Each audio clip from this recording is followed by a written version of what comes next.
Our reading today is found in Deuteronomy chapter 16, verses 9 through 12. This is the word of Yahweh.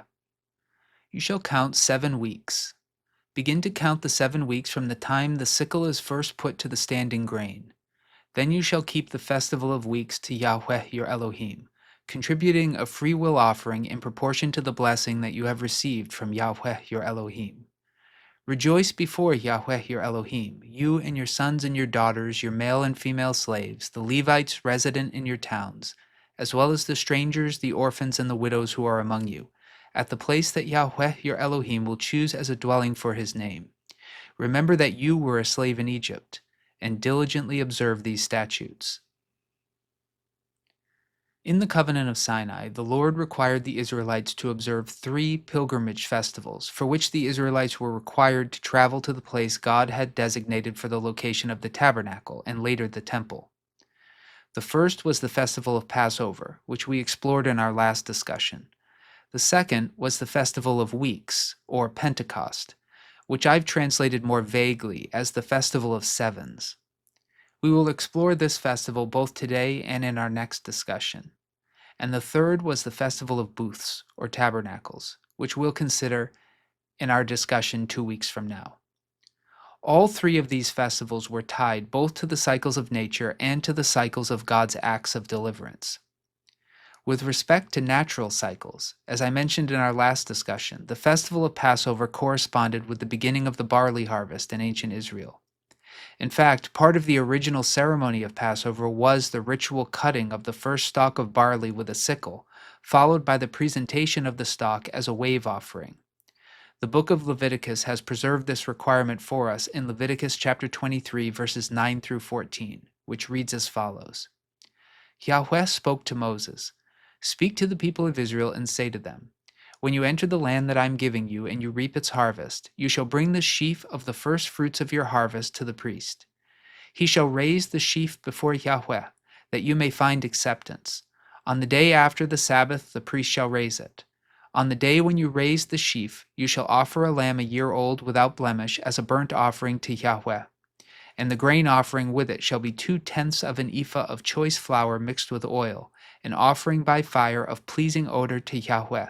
And the drink offering with it shall be of wine, 1/4 of a hin.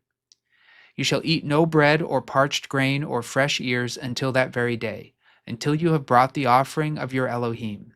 It is a statute forever throughout your generations in all your settlements."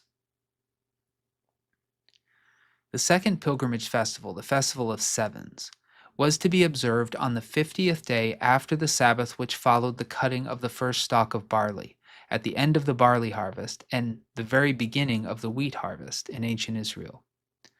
Leviticus chapter 23, verses 15 through 21 preserves the fuller requirements of the covenant as follows. And from the day after the Sabbath, from the day on which you bring the sheaf of the elevation offering, you shall count off 7 weeks. They shall be complete. You shall count until the day after the 7th Sabbath, 50 days. Then you shall present an offering of new grain to Yahweh. You shall bring from your settlements 2 loaves of bread as an elevation offering, each made of 2/10 of an ephah. They shall be of choice flour, baked with leaven, as first fruits to Yahweh. You shall present with the bread 7 lambs a year old without blemish, 1 young bull, and 2 rams. They shall be a burnt offering to Yahweh, along with their grain offering and their drink offerings, an offering by fire of pleasing odor to Yahweh. You shall also offer 1 male goat for a sin offering, and 2 male lambs a year old as a sacrifice of well-being. The priest shall raise them with the bread of the firstfruits as an elevation offering before Yahweh, together with the 2 lambs. They shall be holy to Yahweh for the priest. On that same day you shall make proclamation. You shall hold a holy convocation. You shall not work at your occupations. This is a statute forever in all your settlements throughout your generations.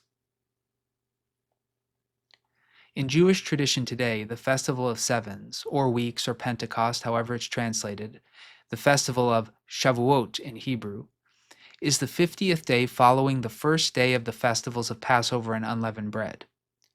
In Christian tradition, on the other hand, the Feast of Pentecost, as it's usually called, is commemorated on the 7th Sunday following the celebration of Easter. Since Easter in Roman Catholic and Protestant Christianity is still tied to the festival of Passover, The two festivals are quite close to each other on both Western Christian and Jewish calendars. However, since Easter is always celebrated on a Sunday in Christian tradition, whereas Passover follows the Jewish religious lunar calendar, which follows the cycles of the moon, the festival of Pentecost is rarely, if ever, commemorated on the same day in both traditions. Furthermore, though the festivals of Passover and of Tabernacles were each to be 7-day festivals, the Festival of Sevens was to be only a 1-day festival, though in Judaism today it is celebrated over the course of 2 days. The third pilgrimage festival, which we'll consider more completely 2 discussions from now, was the Festival of Booths or Tabernacles, and it corresponded to the end of the harvest season in Israel after the final harvesting of olives, figs, and grapes had been completed. In this way, the 3 pilgrimage festivals in Israel followed the natural agricultural cycles of the Holy Land and were in this way harvest festivals. However, as I mentioned earlier, the 3 pilgrimage festivals not only followed the natural cycles of nature, but also recounted the supernatural intervention of God in the history of the people of Israel. As Dr. Dwayne Christensen has explained in his commentary on Deuteronomy chapter 1 verse 1 through chapter 21 verse 9 in the Word Biblical Commentary series, those scholars have shown parallel celebrations of the great moments in the agricultural year among neighboring peoples in the ancient Near East. The situation in ancient Israel is unique in a number of respects. From earliest times, these 3 pilgrimage feasts were given theological meaning in relation to Israel's epic story. Passover and unleavened bread were connected with the exodus from slavery in Egypt. The Feast of Weeks, on the 50th day after the people came out of Egypt, marked the occasion of the giving of the Torah to Moses at Mount Sinai, and the Feast of Booths called attention to God's provisions for his chosen people in the wilderness, en route to the Exodus, their entrance into the Promised Land. That's the end of the quotation. Here we must consider the unique correlation drawn by the Covenant of Sinai between the cycles of nature and the supernatural interventions of God. For many of us raised in the traditions of Western Christianity, whether they be those of the Roman Catholic Church or those of one of the many Protestant denominations, we might see these as 2 layers of meaning, one natural and one supernatural. However, such an interpretation fails to appreciate the Hebraic worldview of the Scriptures. The cycles of nature and the supernatural interventions of God are not as separate and distinct as some may presume. For the writers of the Christian Scriptures, the natural and the spiritual are interconnected, the latter, the natural, depending fundamentally on the former, the spiritual. Even more, the activity of God which freed the Israelites from slavery in Egypt is the same activity of God which guides the seasons and cycles of nature and of the universe. Dr. Marvin Wilson has explained Christianity's common departure from the Hebraic worldview of the Scriptures as follows in this rather lengthy quotation from his book, Our Father Abraham, Jewish Roots of the Christian Faith. Dr. Wilson writes this: "From the start of the Christian movement to the present day, various segments within the Christian community have given expression to a pallid kind of ascetic, otherworldly spirituality. In popular religious terminology, to be spiritual has usually connoted the idea of otherworldly piety. We have been taught that a spiritual person is one whose inner eyes are cast heavenward in prayer and contemplation, focusing on the joys of the life to come. To be spiritual implies that one is life-denying. It suggests communing with one's heavenly Creator by focusing upon the invisible realities and eternal mysteries of God's holiness. To live spiritually is often thought of in terms of passive detachment from this world, a transcending of the self to a higher, sublime, more exalted world. A spiritual person is really consumed with one agenda: to win souls for the kingdom of heaven. All other activity, such as that which seeks to address the physical, material, and social needs of this world, is inferior and lacking in priority." The above teaching about spirituality derives largely from the Greek understanding of the psyche, the soul or spirit. The Greeks taught that the psyche is the non-physical, immortal part of a person. At death, it escapes the burden of the body and makes its way back to the world of eternal reality. Though Paul was a Jew of the diaspora and hence doubtless familiar with the Greek perspective concerning the psyche, he never conceives of the salvation of the soul apart from the body. Salvation means the redemption of the body and of the whole created order as well. In Hebrew thought, a person is a body soul. He is viewed as a unity, a single entity, an indivisible whole. To the Hebrews, a person is not a soul or spirit which now inhabits and will at death desert a body. None of the Hebrew terms translated soul or spirit refers to the non-physical part of a human being. This is dualistic Greek thinking, which unfortunately has influenced our understanding of these English terms. In Hebraic thought, soul or spirit refers to the whole person or individual as a living being. It stands for the person himself. The Old Testament view of man is that he is an animated body rather than an incarnated soul. In short, human beings live as souls. They do not have souls. With the above biblical background to the terms soul and spirit, it is now possible to define the nature of spirituality more precisely. For the Hebrews, spirituality did not mean turning inward. True piety was not simply the private nourishing of the virtues of one's soul. Rather, it meant to be fully human, every fiber of one's being alive, empowered in passionate and inspired service to God and to humanity. Westerners often define spirituality as denying oneself, being detached from earthly concerns, and being intent on otherworldly values. By contrast, the Hebrews experienced the world of the Spirit as robust, life-affirming, and this worldly in character. Such was the spiritual orientation of the Hebrews. So-called spirituality did not come by negating the richness of life's experiences or withdrawing from the world. Instead, they affirmed creation by finding a sense of holiness in the here and now. There was no division between the sacred and the secular areas of life.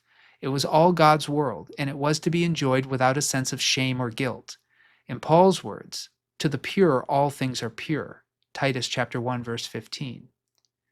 As trustees and stewards of God's world, human beings were to live within it and use it in accord with divine directives. Again, in Paul's familiar Hebraic idiom, "Whatever you do, work at it with all your heart as working for the Lord, not for men." It's from Colossians chapter 3, verse 23, and can be read alongside of Ecclesiastes chapter 9, verse 10. Unfortunately, the history of the church reveals that when Christians have become fixated upon finding the God of that other world to come, they have often missed finding the God of earth and history, the creator of this world in the here and now.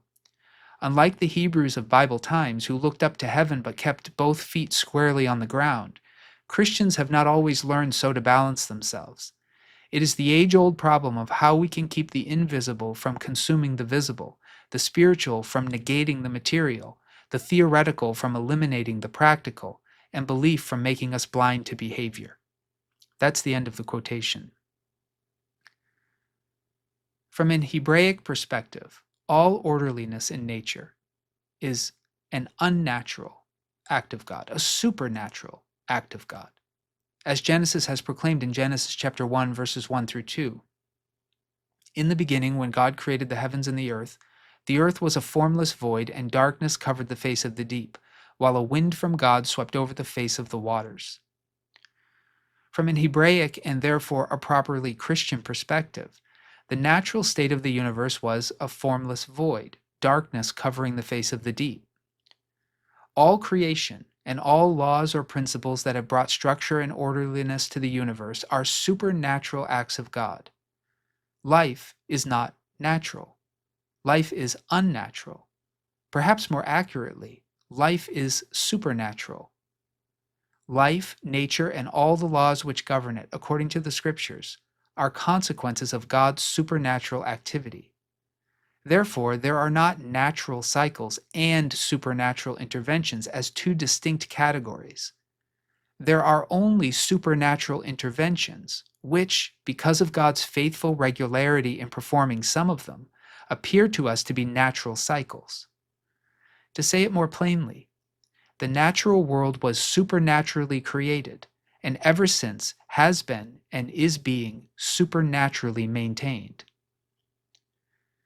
The 16th century French Protestant theologian John Calvin expressed this same realization in reflecting on the insistence of Genesis chapter 1 that God created light and plants before he created the sun.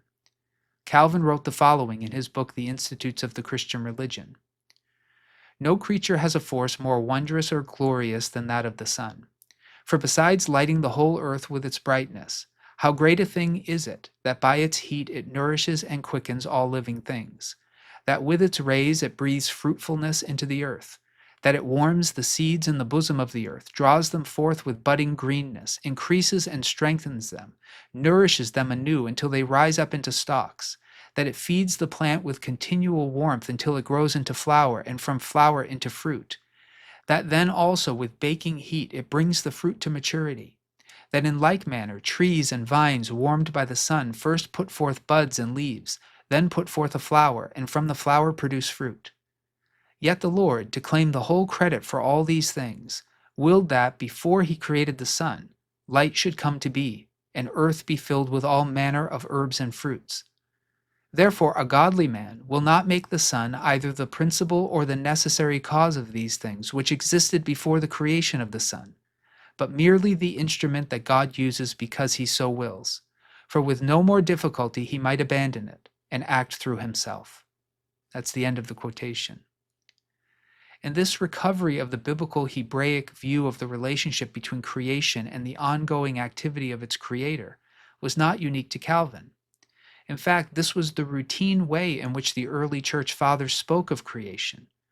For instance, the church father Lactantius, who lived from 240 to 320 AD, wrote the following in his work Divine Institutes, which he used to instruct the Roman Emperor Constantine I in the foundational beliefs of the Christian Church. He wrote this: "For nature, apart from divine providence and power, is absolutely nothing. But if they call God nature, what perverseness is it to use the name of nature rather than of God? But if nature is the plan, or necessity, or condition of birth, it is not by itself capable of sensation. But there must necessarily be a divine mind, which by its foresight furnishes the beginning of their existence to all things.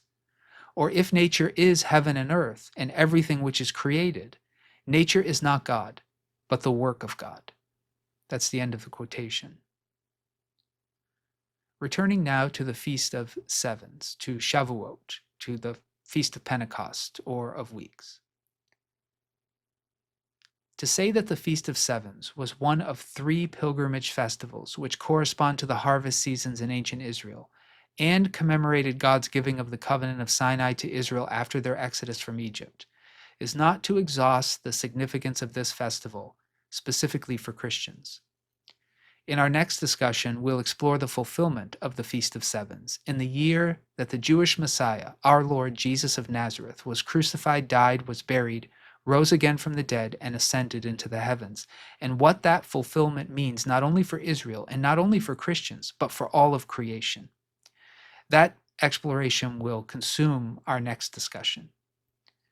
However, let's conclude our discussion today by recalling that the 3 pilgrimage festivals of ancient Israel were required by God as ways of educating and of reminding Israel every year, by the very way God governed the seasons, of the ways God had acted in delivering them from slavery in Egypt. In other words, the evidence that God really acted in history to deliver his people from slavery in Egypt can be found every year in God's faithfulness in maintaining the cycles of nature.